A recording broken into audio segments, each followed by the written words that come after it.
Hello friends, welcome to engineering पढ़ाई। Guys कैसे हैं आप सभी लोग? आई होप गाइस सभी अच्छे होंगे। तो गाइस इससे प्रीवियस वीडियो में हमने किया था पार्ट 1 न्यूमेरिकल्स का। आज हम करने वाले हैं पार्ट 2, यानी जो इंजीनियरिंग फिजिक्स फर्स्ट है उसकी फर्स्ट यूनिट है रिलेटिविस्टिक मैकेनिक्स, उसके न्यूमेरिकल देखने वाले हैं इसमें। आज हम जो न्यूमेरिकल करने वाले हैं वो न्यूमेरिकल करने वाले हैं हम टाइम डायलेशन और लेंथ कॉन्ट्रैक्शन पर। इससे पहले हमने जो न्यूमेरिकल किए थे वो किए थे गैलीलियन ट्रांसफॉर्मेशन इक्वेशन और लॉरेंज ट्रांसफॉर्मेशन इक्वेशंस पर।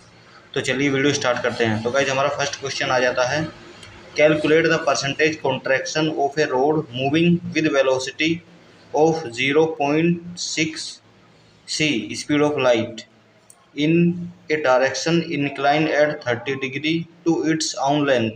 तो गाइज जब हमने लेंथ कॉन्ट्रैक्शन पढ़ा था तो वहाँ हमने ये पढ़ा था कि दो फ्रेम ऑफ रेफरेंस होते हैं, एक एस और एक एस डैश। एक हमारा जो फ्रेम ऑफ रेफरेंस है यानी एस जो है वो रेस्ट में होता है, और हमारा जो एस डैश फ्रेम है वो किसी वेलोसिटी के साथ मूव कर रहा होता है। तो जब हम एस डैश फ्रेम में रखी हुई कोई रोड है जिसकी प्रॉपर लेंथ क्या होती है, मान लिया हमने एल नोट है, ठीक है। तो इसकी प्रॉपर लेंथ जब ये किसी वेलोसिटी के साथ मूव करता है तो हम एस के रेस्पेक्ट में जब देखते हैं तो इसकी हमें जो लेंथ है वो थोड़ी सिकुड़ी हुई दिखाई देती है, यानी कॉन्ट्रास्ट दिखाई देती है। तो उसी फिनोमिना पे ये न्यूमेरिकल है। तो चलिए इस न्यूमेरिकल को देख लेते हैं।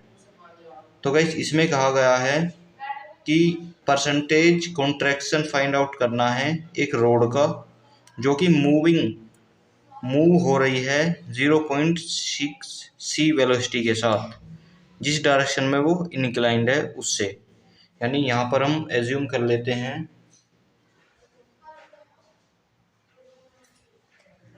The proper length of road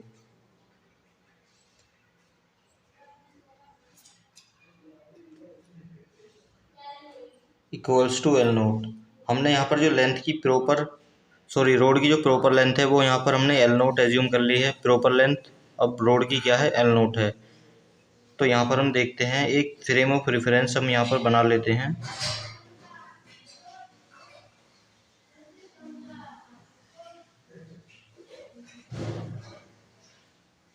तो गाइज यहाँ पर अभी हमने एक फ्रेम ऑफ रेफरेंस बना लिया है। तो गाइज इस फ्रेम ऑफ रेफरेंस में माना हमने एक रोड रखी हुई है, ये हमारी रोड है जिसकी जो प्रॉपर लेंथ है वो कितनी है, वो उसकी प्रॉपर लेंथ है एल नोट, ठीक। ये फ्रेम जो मूव कर रहा है यानी जिस वेलोसिटी के साथ फ्रेम मूव कर रहा है उसी के साथ रोड भी मूव करेगी। तो रोड की जो वेलोसिटी कह सकते हैं हम वो कितनी है, वो है हमारी 0.6 c। ये रही 0.6 c, ये हो गई हमारी फ्रेम की वेलोसिटी, ठीक है गाइज, ये हो गई फ्रेम की वेलोसिटी। अब ये लेंथ जो है ये हमारी एक्स एक्सिस से, जो एक्स एक्सिस है इससे 30 डिग्री अबव 30 डिग्री पर इंक्लाइन है। ये लिखा हुआ है इसने इन द डायरेक्शन, जिस डायरेक्शन में ये मूव कर रही है, ये फॉरवर्ड डायरेक्शन में मूव कर रही है यानी एक्स डायरेक्शन में मूव कर रही है।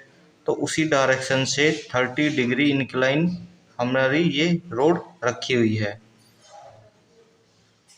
तो गाइज अब हम यहाँ पर क्या करेंगे, इसके हॉरिजेंटल और वर्टिकल कंपोनेंट ड्रॉ कर लेंगे। तो चलिए यहाँ पर हम हॉरिजेंटल और वर्टिकल कंपोनेंट ड्रॉ कर लेते हैं। तो गाइज ये जो डिस्टेंस होगी, ये हॉरिजॉन्टल डिस्टेंस, ये क्या हो जाएगी इस इंक्लाइन रोड की लेंथ के लिए, ये हो जाएगी हमारी एल नोट। जो ये गाइज हॉरिजॉन्टल होती है इसके लिए हम कोस थीटा लेते हैं, वर्टिकल के लिए साइन थीटा लेते हैं। तो ये वाली जो वर्टिकल डिस्टेंस है ये हो जाएगी हमारी एल नोट साइन 30, और ये जो हॉरिजॉन्टल डिस्टेंस है ये हो जाएगी हमारी एल नोट कोस 30। तो गाइज हमने इसके कंपोनेंट हॉरिजॉन्टल कंपोनेंट और वर्टिकल कंपोनेंट इस इंक्लाइन लेंथ के यहाँ पर बना लिए हैं। अब हम बात करेंगे गाइज इसकी प्रॉपर लेंथ जो एल नोट है, इसकी वैल्यू फाइंड आउट करने के लिए हमें क्या करना होगा। तो चलिए सबसे पहले उसे देख लेते हैं, इसकी एल नोट क्या कैसे फाइंड आउट करेंगे। तो गाइज जो वर्टिकल कंपोनेंट है एल नोट साइन 30 और जो हॉरिजॉन्टल कंपोनेंट है एल नोट साइन 30, तो ये हमारा एक्स डायरेक्शन में होगा और ये हमारा वाई डायरेक्शन में होगा। जो हॉरिजॉन्टल कंपोनेंट है वो होगा एक्स डायरेक्शन में, जिसमें स्पीड जिसमें इस स्पीड के साथ ये रोड मूव कर रही है। और जो वर्टिकल कंपोनेंट है ये होगा वाई डायरेक्शन में। तो वहाँ पर जो ऑब्जर्व लेंथ होगी वो कितनी होगी, चलिए उसे देख लेते हैं।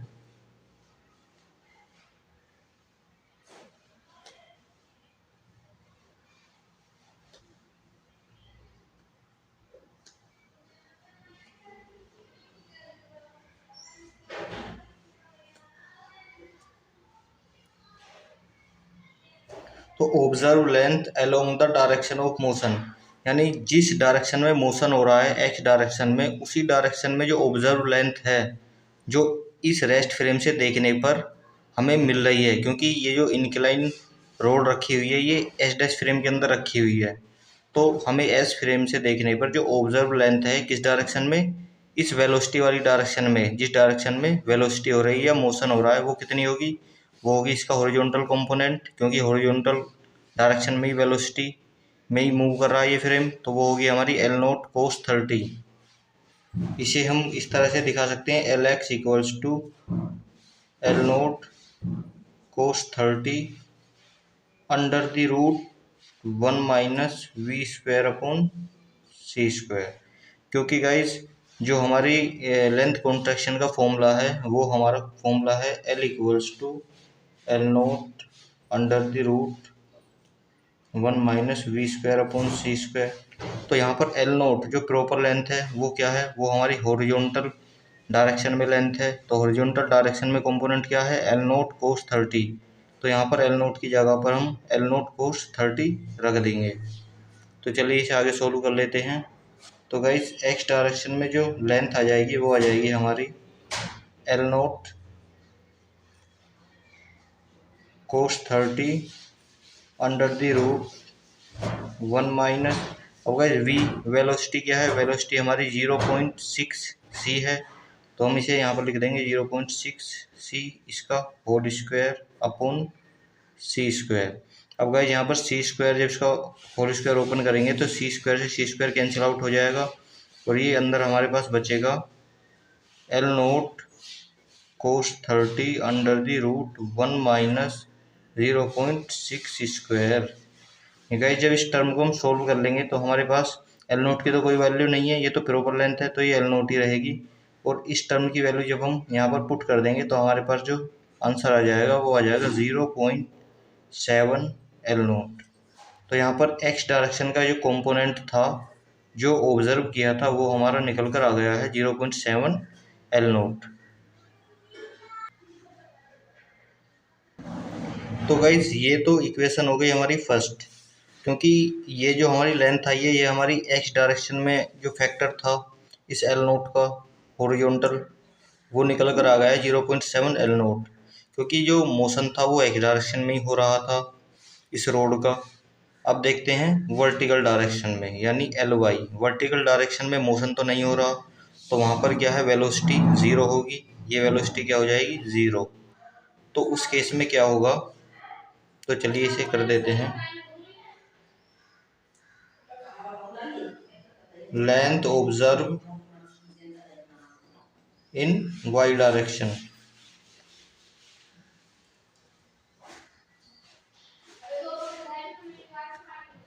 तो गाइस वाई डायरेक्शन में हमने एज्यूम कर ली लेंथ, वो हो जाएगी हमारी L Y equals to L nought. अब वाई डायरेक्शन का कंपोनेंट है हमारा एल नोट साइन 30। तो यहाँ पर L nought sine 30 under the root 1 minus V square upon C square. अब बात कर लेते हैं वाई डायरेक्शन में। तो भाई वाई डायरेक्शन में कोई भी मूवमेंट नहीं है, क्योंकि मूवमेंट जो रोड का है वो केवल एक्स डायरेक्शन में है। रोड जो मूव कर रही है वो एक्स डायरेक्शन में मूव कर रही है, वाई डायरेक्शन में मूव नहीं कर रही है। तो वाई डायरेक्शन में वेलोसिटी क्या हो जाएगी, ये हो जाएगी ज़ीरो। तो ज़ीरो अपॉन सी स्क्वायर क्या होगा, ज़ीरो, और 1 माइनस ज़ीरो क्या होगा, 1। और 1 का अंडर द रूट करेंगे तो हमारे पास क्या वैल्यू आएगी, 1 का अंडर द रूट 1 ही होता है। तो यहाँ पर हमारे पास जो वैल्यू आ जाएगी एल नोट, इस पूरी टर्म की वैल्यू 1 हो जाएगी। और एल नोट साइन 30 का मान 1/2 होता है, तो ये हो जाएगी हमारी एल नोट बाई टू, यानी जो वाई डायरेक्शन में जो कंपोनेंट है एल वाई इक्वल्स टू वो होगा एल नोट बाई टू के इक्वल।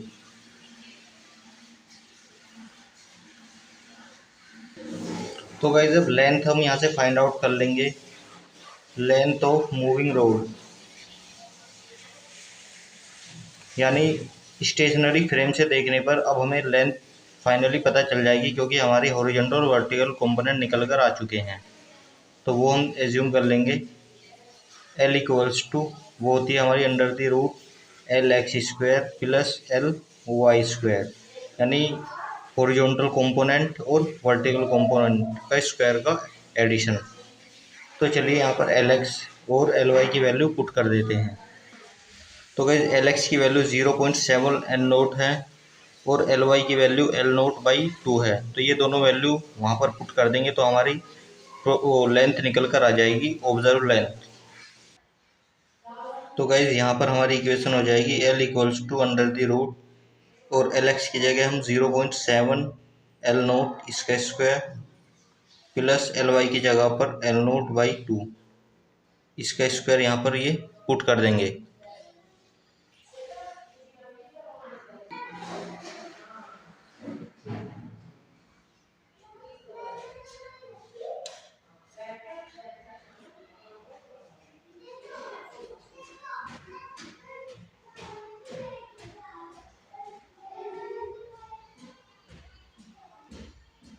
तो गाइस इसे आगे सोल्व करते हैं। तो यहाँ पर 0.7 एल नोट इसका square plus L naught upon two इसका स्क्वायर की हम पावर अंडर द रूट की पावर 1/2 कर देंगे। अब गाइस इसे फर्दर सोल्व करने पर हमें एल की वैल्यू यहाँ पर 0.86 एल नोट यहाँ पर मिल जाती है। जो एल यहाँ पर क्या है, ऑब्जर्व लेंथ है जो एस फ्रेम से हमने ऑब्जर्व की है, और एल नोट क्या है, जो प्रॉपर लेंथ थी रोड की इन एस डैश फ्रेम। तो गाइस अब हमें निकालना था, क्या निकालना था, जो परसेंट कॉन्ट्रैक्शन। तो चलिए परसेंट कॉन्ट्रैक्शन देख लेते हैं। PRCN percentage contraction in length. तो गाइस परसेंटेज कॉन्ट्रैक्शन का मतलब है लेंथ में जो कमी आई उसकी परसेंटेज कितनी थी वो हमें यहाँ पर बतानी है। तो वो हमारी इक्वल होगी जो उसकी प्रॉपर लेंथ थी, जो उसकी प्रॉपर लेंथ थी जो एस डैश फ्रेम में थी, proper length minus observe length जो एस डैश फ्रेम से देखने पर, सॉरी एस फ्रेम से देखने पर हमें दिखाई दी उस लेंथ की, उस रोड की लेंथ जब वो 0.86 सी के साथ मूव कर रहा था। तो यानी proper length minus absorb length या ऑब्जर्व लेंथ। तो ऑब्जर्व लेंथ क्या थी, हमारी एल थी जो हमने स्टेशनरी फ्रेम से ऑब्जर्व की थी, अपॉन ओरिजिनल लेंथ या proper length L nought into 100। तो गाइज यहाँ पर एल नोट तो हमारी एल नोट ही रहेगी क्योंकि प्रॉपर लेंथ थी, और एल की वैल्यू हमने अभी फाइंड आउट की है वो 0.86 एल नोट है, 0.86 L naught upon L nought into 100। अब गाइस क्या करेंगे, यहाँ पर हम एल नोट कॉमन लेकर कैंसिल आउट हो जाएगा, और इसे फर्दर सोल्व करने पर हमें यहाँ पर इसकी वैल्यू 14% आ जाएगी। यानी जो लेंथ में कॉन्ट्रैक्शन था, जो लेंथ हमें स्मॉल दिखाई दी वो लगभग 14% थी उसकी प्रॉपर लेंथ के। यानी जब हमने एस डैश फ्रेम से उस रोड को देखा तो, सॉरी जब हमने एस फ्रेम से उस रोड को देखा तो वो रोड हमें 14% शॉर्ट दिखाई दी उसकी ओरिजिनल या प्रॉपर लेंथ के। तो चलिए नेक्स्ट क्वेश्चन देख लेते हैं। तो गाइस सेकंड क्वेश्चन आ जाता है हमारा, what will be the apparent length, यानी जो हमें लेंथ अपीयर होगी स्टेशनरी फ्रेम से देखने पर, of road of 5 metre and incline at angle 16 degree to horizontal, the road is moving with a speed of 3 × 10⁷ metre per second. यानी यहाँ पर भी सेम केस है गाइस, यहाँ पर एक फ्रेम ऑफ रेफरेंस है और एक सेकंड फ्रेम ऑफ रेफरेंस है। तो इस फ्रेम ऑफ रेफरेंस में जो सेकंड वाला है, यहाँ पर हमारी रोड इंक्लाइन रखी हुई है,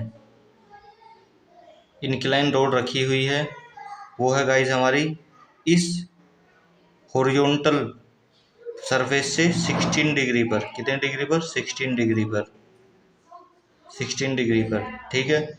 और इसकी जो लेंथ है, जो इसकी प्रॉपर लेंथ है वो है 5 मीटर। कितनी? 5 मीटर। तो गाइस अब हम इस रोड के हॉरिजॉन्टल और वर्टिकल कंपोनेंट यहाँ पर फाइंड आउट कर लेंगे।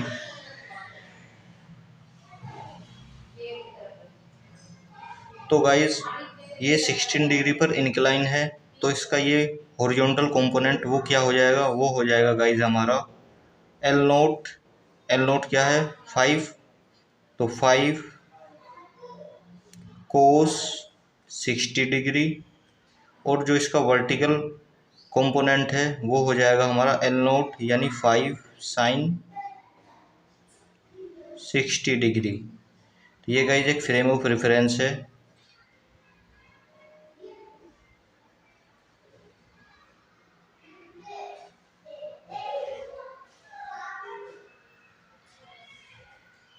ये एक स्टेशनरी फ्रेम ऑफ रेफरेंस है जहाँ से हम ऑब्जर्व कर रहे हैं इसकी लेंथ, क्योंकि ये जो रोड रखी हुई है इंक्लाइन, ये 3 × 10⁻⁻7 मीटर के साथ क्या कर रही है? मूव कर रही है। यानी ये फ्रेम ऑफ रेफरेंस क्या कर रहा है? मूव कर रहा है इस वेलोसिटी के साथ। और ये वाला फ्रेम ऑफ रेफरेंस स्टेशनरी है, यानी ये मूव नहीं कर रहा। ये कि इसमें से हम केवल ऑब्जर्व कर रहे हैं कि उसकी लेंथ पर क्या इफेक्ट पड़ रहा है। तो वही लेंथ हमें यहाँ पर इसमें बतानी है। तो चलिए इन दोनों कंपोनेंट्स की वैल्यू निकाल लेते हैं। So the observe length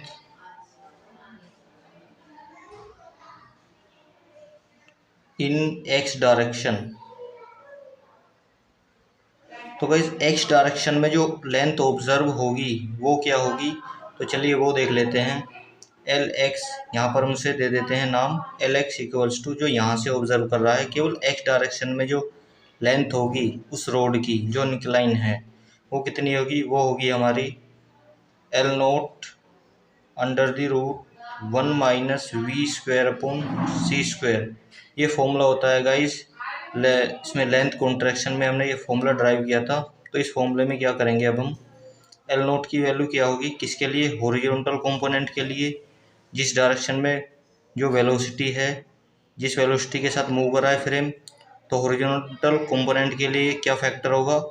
L note की जगह पर 5 और कोस 60, यानी एल नोट की जगह पर हमें ये हॉरिजॉन्टल वाला कंपोनेंट यहाँ पर पुट कर देंगे 5 कोस 60 अंडर द रूट 1 - और जिस वेलोसिटी के साथ रोड मूव कर रही है वो ये वाली वेलोसिटी है, तो इसकी वैल्यू यहाँ पर रख देंगे 3 × 10⁻7 अपॉन सी की वैल्यू हमें पता ही है 3 × 10⁸, इसका स्क्वायर और इसका स्क्वायर। अब फर्दर इसे सोल्व करने पर हमें एल एक्स की वैल्यू गाइस 2.487 मीटर मिल जाती है। तो गाइस ये वैल्यू हमारी केवल एक्स की आई है, यानी एक्स डायरेक्शन में। अब बात करेंगे जो वर्टिकल डायरेक्शन है, ये वाली वर्टिकल डायरेक्शन, इसमें हमें लेंथ क्या ऑब्जर्व होगी? चलिए उसे देख लेते हैं। So observe length in Y direction, Y direction. तो वाई डायरेक्शन में जो लेंथ है उसे हम एल वाई से यहाँ पर डिनोट कर देंगे। तो वाई डायरेक्शन में कोई भी मूवमेंट नहीं है, क्योंकि मूवमेंट केवल एक्स डायरेक्शन में है। ये जो रोड मूव कर रही है केवल हॉरिजॉन्टल डायरेक्शन में मूवमेंट कर रही है, एक्स की डायरेक्शन में। वाई की डायरेक्शन में कोई भी वेलोसिटी नहीं है। तो उस केस में क्या होगा? इसी फॉर्मूले में वी की जगह पर क्या 0 आ जाएगा, क्योंकि एक्स की डायरेक्शन में तो मूवमेंट वेलोसिटी है, लेकिन वाई की डायरेक्शन में कोई भी वेलोसिटी नहीं है। तो यहाँ पर वाई की डायरेक्शन में वेलोसिटी की वैल्यू क्या होगी? 0 होगी। और जब ये 0 होगी तो सी की स्क्वायर 0 के साथ जब डिवाइड होगा तो ये पूरी टर्म 0 हो जाएगी, और 1 - 0 1 होगा, और 1 का अंडर द रूट क्या होगा? 1 होगा। तो यानी L Y equals to L naught होगा, L Y equals to L naught. और एल नोट की वैल्यू फॉर वर्टिकल कंपोनेंट वो क्या होगी? 5 sin 60 डिग्री। 5 sin 60 degree. तो चलिए अब एपिरियन प्लेन देख लेते हैं रोड की। Now new apparent length of road. तो गाइस अब एक्स डायरेक्शन और वाई डायरेक्शन दोनों जो कंपोनेंट है उन्हें कंबाइन करने पर जो एपिरेंट लेंथ होगी वो क्या होगी, वो होती है हमारी equals to under the root L X square plus L Y square. अब यहाँ पर गाइज हम एल एक्स की वैल्यू यहाँ पर पुट कर देंगे। एल एक्स हमारी 2.487 थी, तो 2.487 इसका स्क्वायर प्लस और एल वाई हमारी 5 sin 60 थी, इसका स्क्वायर 5 sin 60 इसका स्क्वायर। अब गाइज इसे आगे सोल्व करने पर जो हमें वैल्यू मिलेगी वो मिलेगी गाइज हमें 4.99 मीटर, यानी जो लेंथ जो रोड की न्यू एपिरियंट लेंथ थी, यानी जो एक्स और वाई डायरेक्शन का में जो कंबाइन इफेक्ट हमें देखने पर जो हमें रेस्ट फ्रेम से लेंथ मिली वो ये मिली, जबकि ओरिजिनल लेंथ कितनी थी उसकी 5 मीटर, यानी उसकी लेंथ में क्या हुआ, कॉन्ट्रैक्शन हुआ 0.01 का। तो गाइज यही इस क्वेश्चन का यहाँ पर आंसर हो जाएगा। तो चलिए नेक्स्ट क्वेश्चन देख लेते हैं। तो गाइज थर्ड क्वेश्चन देख लेते हैं। How much time does a metre stick means कोई भी 1 मीटर की जो रोड है या छड़ है मूविंग एट 0.1 सी, यानी स्पीड ऑफ लाइट के 0.1 मल्टीप्लाई के गुना relatively to an observer takes to pass the observe the metre stick is parallel to its motion. तो गाइज यहाँ पर ये क्या कह रहा है, यहाँ पर कह रहा है कि जो रोड है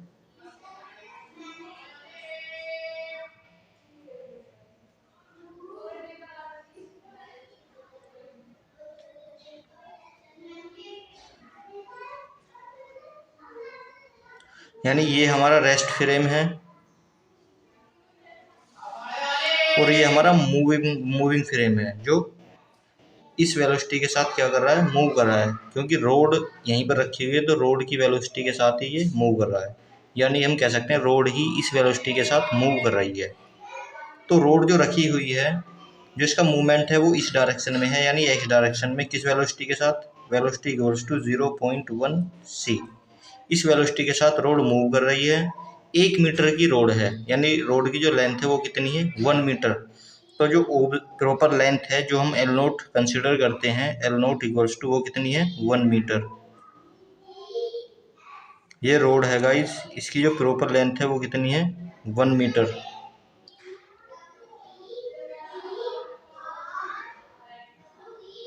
तो ये कह रहा है कि स्टिक जो है पैरेलल टू इट्स मोशन, तो मोशन हमारा एक्स डायरेक्शन में हो रहा है, इस डायरेक्शन में, तो इसी के पैरेलल हमारी रोड रखी हुई है, यानी यहाँ पर हम रोड इंक्लाइन नहीं है, हमें डायरेक्ट हॉरिजॉन्टल कंपोनेंट ही यहाँ पर डायरेक्ट मिला हुआ है, सॉरी यहाँ पर हमें डायरेक्ट वैल्यू रोड की मिली हुई है, क्योंकि उस केस में यदि ये इंक्लाइन होती तो हम हॉरिजॉन्टल और वर्टिकल कंपोनेंट फाइंड आउट करते। तो गाइस देख लेते हैं। तो यहाँ पर हमें गिवन है एल नोट इक्वल्स टू कितना है, 1 मीटर, और वेलोसिटी ऑफ रोड कितनी है, 0.1 सी, यानी स्पीड ऑफ लाइट के। तो गाइस जो हमें रेस्ट फ्रेम से देखने पर चेंज मिलेगा इस रोड की लेंथ में वो कितना मिलेगा, तो चलिए उसे देख लेते हैं। वो होता है हमारा equals to L nought into under the root 1 minus V square upon C square.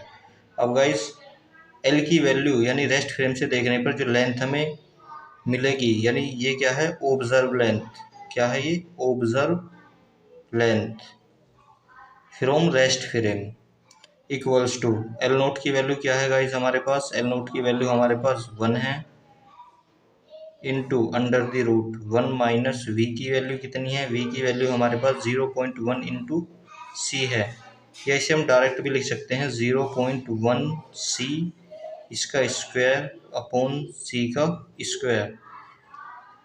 अब गाइज इसे आगे सोल्व करने पर 1 माइनस 0.1 का स्क्वायर होता है 0.01 और सी स्क्वायर अपॉन सी स्क्वायर। तो सी स्क्वायर से सी स्क्वायर यहाँ पर कैंसिल आउट हो जाएगा, तो हमारे पास ये टर्म आगे बचेगी 1 माइनस 0.01 और इसे 1 में से माइनस करने पर हमें मिलेगा 0.99 और इसका अंडर द रूट फाइंड आउट करने पर हमें जो वैल्यू मिलेगी वो मिलेगी 0.994 मीटर।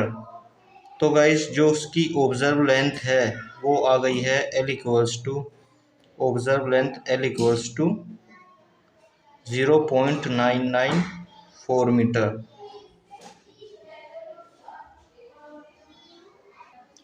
तो गाइस इस क्वेश्चन में कह रहा है कि how much time does a metre stick moving at this velocity relative to an observer, rest frame में जो है, takes to pass the observer, यानी कितने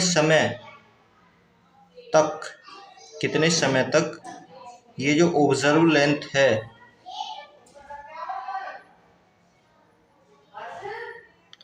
यानी guys how much time means कितने समय तक ये जो ऑब्जर्व लेंथ है ये ऑब्जर्वर को दिखाई देगी जब तक कि वो रोड उससे पास ना कर जाए, यानी उससे गुजर ना जाए। जैसे ही उसके सामने से गुजरेगी तो कितने समय तक उसे ये लेंथ इतनी दिखाई देगी, वो टाइम यहाँ पर हमें बताना है।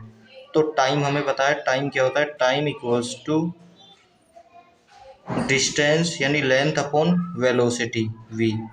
तो लेंथ कितनी है हमारी, ये है 0.994 अपॉन जिस वेलोसिटी के साथ ये रोड गुजरेगी वो कितनी होगी, वो होगी गाइस 0.1 इंटू 3 × 10⁸ ठीक है, क्योंकि 0.1 इंटू सी है, सी की वैल्यू होती है 3 × 10⁸ मीटर पर सेकेंड। तो यहाँ पर गाइस t इक्वल्स टू हमारा आ जाएगा 3 × 31 इंटू 10⁻⁸ सेकेंड, यानी इतने समय तक ऑब्जर्वर को ये लेंथ इतनी दिखाई देगी, यानी जो प्रॉपर लेंथ 1 मीटर थी ये इसे इतनी दिखाई देगी ऑब्जर्व लेंथ इतने समय तक जब उसके सामने से ये रोड क्या है गुजरेगी। तो गाइस क्वेश्चन नंबर 4 देख लेते हैं। The proper mean life time of mu meson is 2.5 × 10⁻⁸ second. तो गाइस म्यू मेजन जो पार्टिकल हैं वो हमारे एटमॉस्फेयर में बहुत ही लार्ज क्वांटिटी में बनते हैं, जो कि किसी एक पर्टिकुलर स्पीड के साथ हमारी धरती की ओर ट्रैवल करते हैं और धरती पर अगर उनका डिके हो जाता है यानी वो टूट हो जाते हैं एक इलेक्ट्रॉन और 2 न्यूट्रॉन्स में। तो चलिए इसे सोल्व करते हैं। Mean life time of mu meson travelling with the velocity of this. सबसे पहले यहाँ पर हमें उसका मीन लाइफ टाइम बताना है। उसका जो मीन लाइफ टाइम है वो उसने जो दिया है वो इतना दिया है, लेकिन हमें यहाँ पर क्या बताना है कि जब वो इस वेलोसिटी के साथ मूव करे तो उसका मीन लाइफ टाइम कितना होगा, वो यहाँ पर हमें बताना है। तो चलिए फर्स्ट पॉइंट है इसके लिए क्वेश्चन सॉल्व करते हैं। तो मीन लाइफ टाइम तो गाइज जो म्यू मेजन है इसके केस में भी टाइम डायलेशन का जो कंसेप्ट है वो फॉलो होता है। इसका हमने प्रीवियस वीडियो में डेरिवेशन भी किया है, वहाँ पर जाकर भी वो वीडियो देख सकते हो। तो चलिए गाइज मीन लाइफ टाइम देख लेते हैं। तो हमें पता है टाइम डायलेशन क्या होता है, t equals to T0 upon under the root 1 minus v² upon c²। तो गाइज यहाँ पर क्या करेंगे हम, अब हमें यहाँ पर जो मीन लाइफ टाइम है उसने दिया है T0 की वैल्यू दी है, यानी प्रॉपर ये क्या होता है प्रॉपर टाइम। T0 क्या होता है प्रॉपर टाइम होता है और T क्या होता है ऑब्जर्व टाइम। क्या होता है ऑब्जर्व टाइम। तो यहाँ पर इस वेलोसिटी के साथ हमें जो ऑब्जर्व मीन लाइफ टाइम मिला वो कितना मिला, जबकि उसका प्रॉपर मीन लाइफ टाइम इतना था।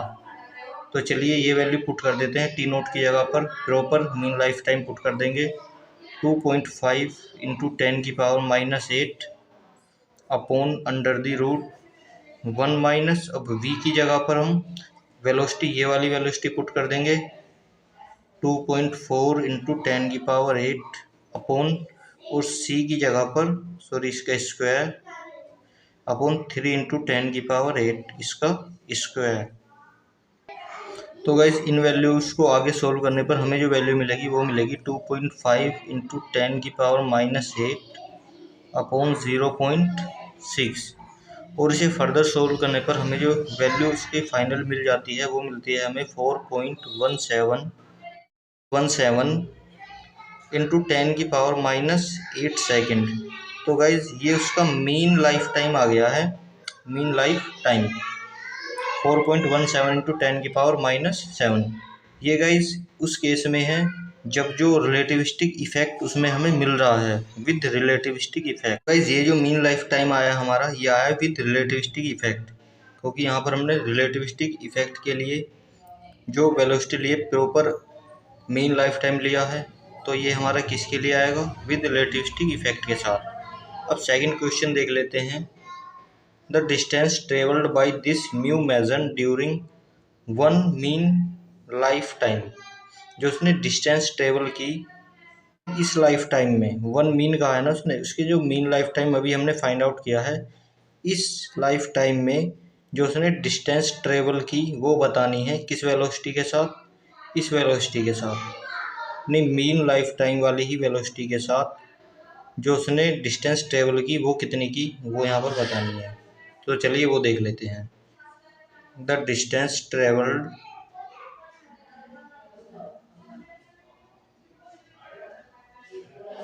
तो डिस्टेंस ट्रेवल्ड कितनी की, तो डिस्टेंस क्या होती है, distance equals to velocity into time. तो यहाँ पर वेलोसिटी तो ये थी उसकी, तो ये वेलोसिटी लिख लेंगे 2.4 इंटू 10⁸ इंटू, और टाइम कितना लिया उसने अपनी लाइफ टाइम में, इतना वो उसका मीन लाइफ टाइम का टाइम था। तो इस लाइफ टाइम में कितनी डिस्टेंस ट्रेवल की इस वेलोसिटी के साथ, तो लाइफ टाइम हो जाएगा हमारा 4.17 इंटू 10⁻⁻8। तो गाइज इसे फर्दर सोल्व करने पर हमें यहाँ पर जो वैल्यू मिलेगी वो मिलेगी गाइज हमें 10 मीटर, यानी उसने 10 मीटर की दूरी तय की इस वेलोसिटी के साथ और इतने टाइम में। अब गाइस थर्ड क्वेश्चन है the distance travelled without relativistic effect. तो ये जो हमारा लाइफ टाइम था ये रिलेटिविस्टिक इफेक्ट के वजह से था, क्योंकि यहाँ पर जो है वेलोसिटी हमने क्या एज्यूम की थी, वेलोसिटी एज्यूम की थी ये वाली। अब हम बात करते हैं विदाउट रिलेटिविस्टिक इफेक्ट क्या था। गाइस थर्ड वाले क्वेश्चन में the distance travelled without relativistic effect, तो हमें विदाउट रिलेटिविस्टिक इफेक्ट के हमें डिस्टेंस बतानी है क्या कितनी उसे ट्रेवल करनी थी। तो इस केस में क्या था, जब इस केस में था हमारा विद रिलेटिविस्टिक, क्योंकि यहाँ पर हमने मीन लाइफ टाइम निकाला था कहाँ पर, रिलेटिविस्टिक टाइम डायलेशन का यूज़ करके, क्योंकि यहाँ पर हम रिलेटिविस्टिक इसलिए कह रहे हैं क्योंकि हम रिलेटिव में ही तो बताते हैं एक दूसरे के, यहाँ पर हम स्टेशनरी फ्रेम से ऑब्जर्व कर रहे थे जो फ्रेम मूव कर रहा था वी वेलोसिटी के साथ, जो कि वेलोसिटी थी इसके इक्वल। तो ये वाला जो टाइम यानी मीन लाइफ टाइम था ये हमारा था विद रिलेटिविस्टिक। अब हमें बताना है विदाउट रिलेटिविस्टिक। तो विदाउट रिलेटिविस्टिक में मीन लाइफ टाइम अब क्या यूज़ करेंगे, ये वाला मीन लाइफ टाइम यूज़ करेंगे विदाउट रिलेटिविस्टिक में। तो लाइफ टाइम यानी टाइम ये हो गया इनटू वेलोसिटी, वेलोसिटी कितनी थी ये थी 2.4 इंटू 10⁸8।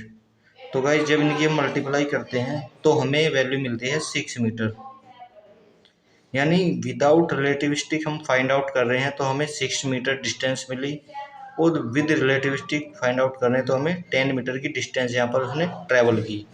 तो गाइस ये तीनों क्वेश्चन हम कर चुके हैं, तो चलिए अपना नेक्स्ट क्वेश्चन देखते हैं।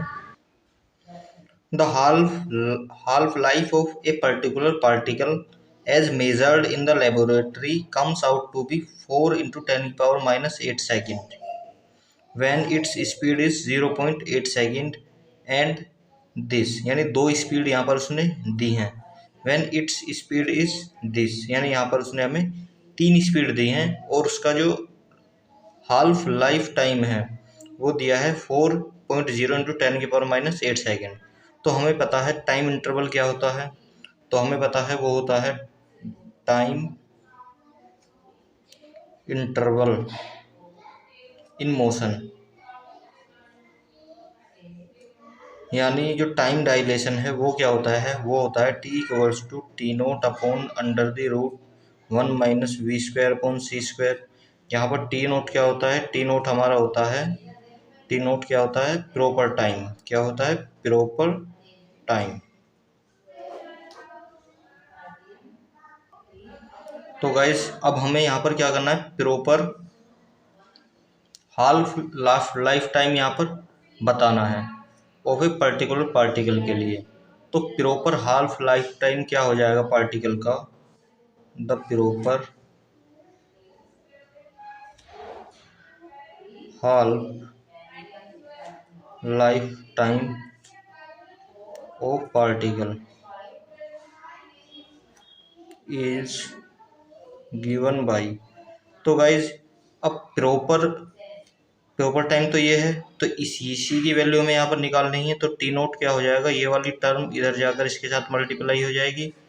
तो यहाँ पर हमें टी नोट की वैल्यू आ जाएगी, T nought equals to T into 1 minus V square upon C square.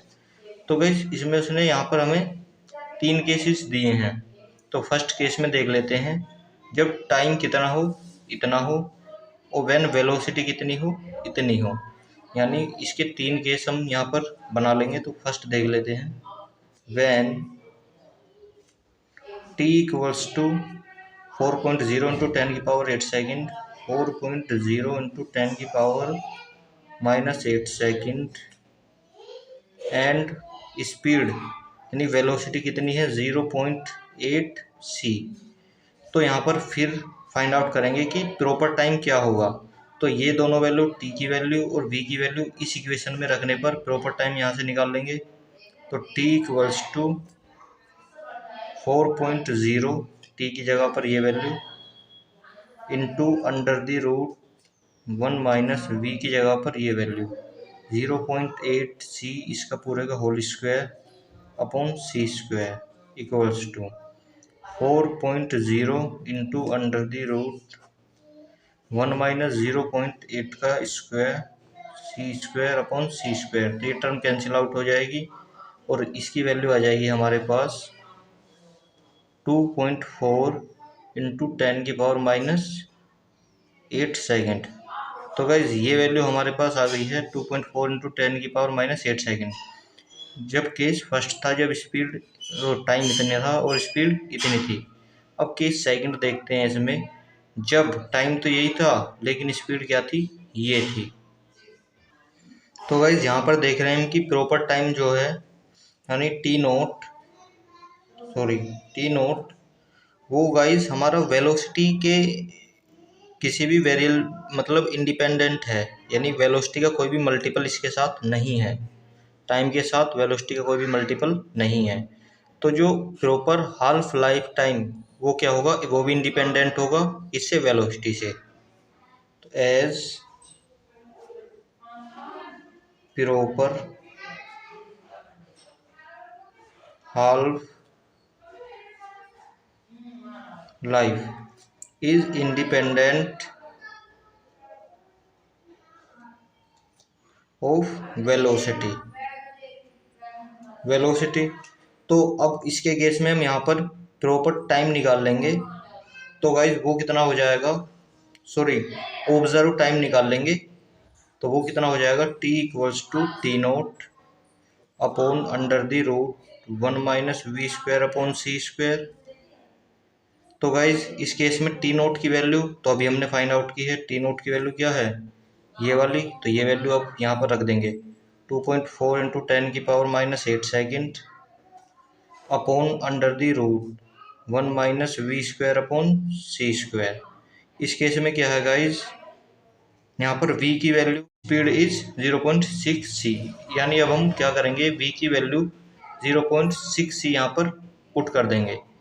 तो पुट करने पर तो गाइस 2.4 इंटू 10 की power minus 8 upon under the root 1 minus V की जगह पर हम पुट कर देंगे 0.6। तो हमें ये वैल्यू आनी चाहिए। तो देखते हैं 0.6 का square C square upon C square, तो सी स्क्वायर से सी स्क्वायर कैंसिल आउट हो जाएगा।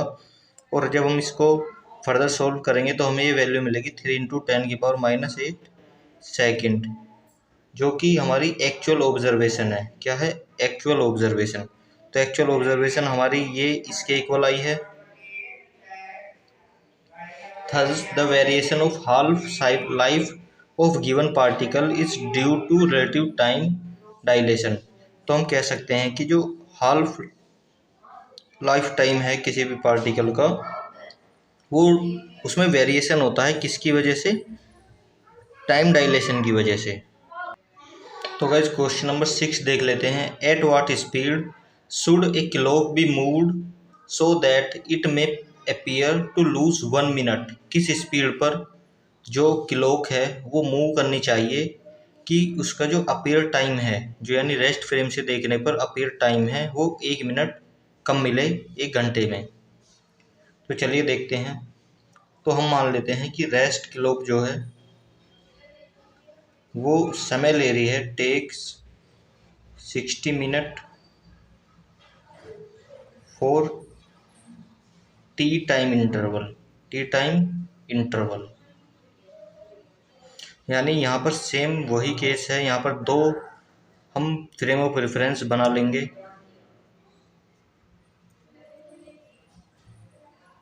This is X dash, Z dash और Y dash. This is Y, X और जेड। तो एक क्लॉक यहाँ पर रखी हुई है। ये फ्रेम ऑफ रेफरेंस क्या है? रेस्ट में है। क्या है? रेस्ट में है। और एक क्लॉक यहाँ पर रखी हुई है। ये frame of reference V velocity के साथ क्या कर रहा है? मूव कर रहा है। किसके साथ? वी वेलोसिटी के साथ। वी वेलोसिटी के, तो ये वी वेलोसिटी ही हमें फाइंड आउट करनी है कि ये वेलोसिटी कितनी है। ये वेलोसिटी कितनी है तो देखते हैं। तो हमने क्या किया कि रेस्ट क्लॉक जो 60 मिनट ले रही है इस टी टाइम को पूरा करने में, यहाँ से यहाँ तक का मान लिया, ये जो टाइम इंटरवल है ये हमने यहाँ पर टी कंसिडर कर लिया है रेस्ट फ्रेम में। किसमें? Rest frame. और दिस इज मूवेबल फ्रेम, ये कह सकते हैं moving with velocity. Moving with velocity. तो भाई ये रेस्ट फ्रेम है, ये मूव कर रहा है वी वेलोसिटी के साथ। तो अब सबसे पहले रेस्ट फ्रेम की बात कर लेते हैं। Rest clock take 6 minute for T time interval. तो टी टाइम इंटरवल के लिए ये 60 मिनट ले रही है। कौन सी? रेस्ट। ठीक है। तो rest clock takes 1 minute for T/60 time interval.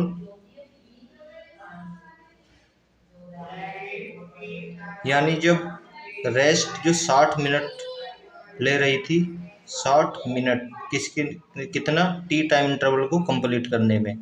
तो 1 मिनट में कितना करेगी? वो करेगी T/60। T/60 करेगी 1 मिनट में, क्योंकि 60 के यहाँ पर डिवाइड हो जाएगा। उसी तरह से अब हम बात करें मूविंग जो क्लॉक है उसकी। नाउ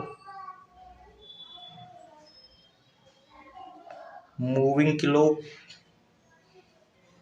टेक्स 59 मिनट्स, क्योंकि ये 1 मिनट कम ले रही थी, क्योंकि ये वी वेलोसिटी के साथ मूव कर रहा है।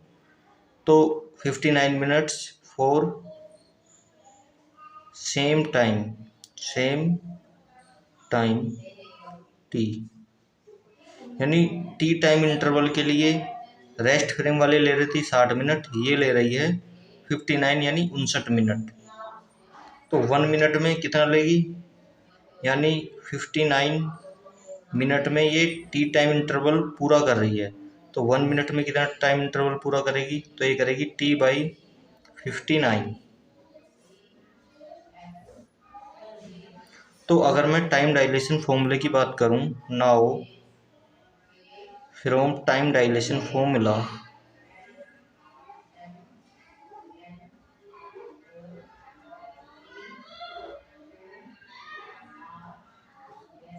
तो टाइम डायलेशन फॉर्मूला क्या होता है? वो होता है हमारा T equals to T nought upon under the root 1 minus V square upon C square.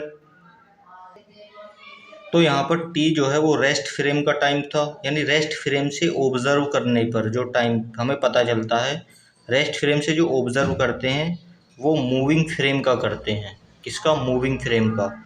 और मूविंग फ्रेम से जो ऑब्जर्व करते हैं वो रेस्ट फ्रेम का करते हैं। तो रेस्ट फ्रेम से जो ऑब्जर्व किया वो मूविंग फ्रेम का किया। तो मूविंग फ्रेम ने कितना टाइम लिया 1 मिनट को?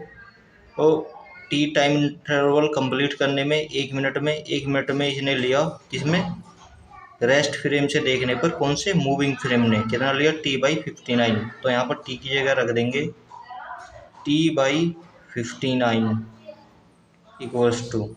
अब बात करते हैं टी नोट की, यानी मूविंग फ्रेम से देखने पर रेस्ट वाले फ्रेम ने 1 मिनट में कितना टाइम इंटरवल पूरा किया? तो रेस्ट वाले फ्रेम ने 1 मिनट में टाइम इंटरवल पूरा किया t/60। तो यहाँ पर टी नोट की जगह हम t/60 पुट कर देंगे upon under the root 1 minus V square upon C square equals to. अब क्या करेंगे गाइस? अब हम इस टर्म को ऊपर डिवाइड कर देंगे और ये 60 इधर चला जाएगा और टी से टी कैंसिल आउट हो जाएगा। तो ये टर्म हमारी आ जाएगी 1 minus V square upon C square equals to 59/60। अब क्या करेंगे गाइस? ये जो इक्वेशन यहाँ पर हमारी बनी है, इस इक्वेशन को इसे फर्दर यहाँ पर सोल्व कर लेंगे। तो ये इक्वेशन जो है हमारी, ये है under the root 1 minus V square upon C square equals to 59/60। तो गाइस यहाँ पर c की वैल्यू मैं पुट कर दूँ, यदि सॉरी स्क्वायर का मैं क्या करता हूँ, अंडर द रूट का इधर स्क्वायर कर देंगे। तो 1 minus V square upon C square equals to हो जाएगा हमारा 59/60 इसका स्क्वायर। और ये टर्म उधर जाकर क्या हो जाएगी? पॉजिटिव, और ये 1 नेगेटिव। यानी इसे हम इस तरह से लिख देंगे कि V square upon C square equals to 1 minus 59/60 का स्क्वायर। अब गाइस सी की वैल्यू 3 × 10⁸ मीटर पर सेकंड होती है, वो वैल्यू यहाँ पर पुट कर देंगे। तो वी की वैल्यू क्या आ जाएगी? वी की वैल्यू आ जाएगी गाइस हमारी 5 × 10⁷ मीटर पर सेकंड। यानी इस वेलोसिटी पर, किस पर? इस वेलोसिटी पर देखने पर जो टाइम है, यानी स्टेशनरी फ्रेम से देखने पर इस मूविंग फ्रेम का टाइम, जब इसकी वेलोसिटी इतनी हो 1 मिनट कम दिखाई देगा। तो गाइज आई होप आपको वीडियो पसंद आई हो तो वीडियो को लाइक करें और चैनल को सब्सक्राइब करना ना भूलें। Thank you.